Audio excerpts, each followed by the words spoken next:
दुख की बात यह है कि जिनकी बदौलत से संसद में दलित वर्ग के सांसद पहुंचे हैं, मेंबर पार्लियामेंट पहुंचे हैं, वो भी अपनी अपनी पार्टियों के आकाओं को खुश करने के लिए दलित उत्पीड़न के मुद्दों पर अधिकांश चुप ही बैठे हैं। चाहे वो दलितों के उत्पीड़न का मामला अपने देश का हो या फिर बांग्लादेश का हो। तो वही दूसरी तरफ पड़ोसी देश बांग्लादेश में हिंदू जो बड़ी संख्या में जुर्म जाति के वहां शिकार हो रहे हैं, उसमें अधिकांश संख्या उन दलितों की है,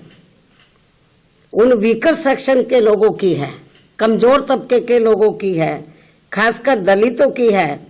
जिनकी भारत देश में बहुलता होते हुए भी बंटवारे में जबरन उनको बाबा साहब डॉक्टर भीमराव अंबेडकर को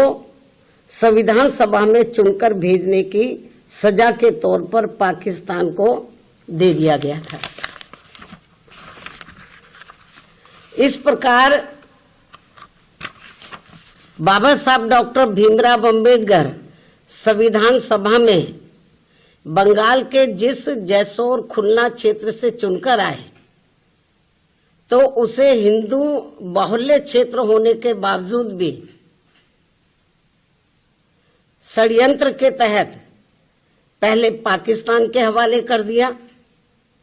जो अब बांग्लादेश में है। वो क्षेत्र अब बांग्लादेश में है, और जिस क्षेत्र को पहले पाकिस्तान के हवाले कर दिया था, जो अब बांग्लादेश में है, तो हिंदुओं में भी अधिकांश संख्या वहां वीकर सेक्शन की थी, जिससे फिर बाबा साहब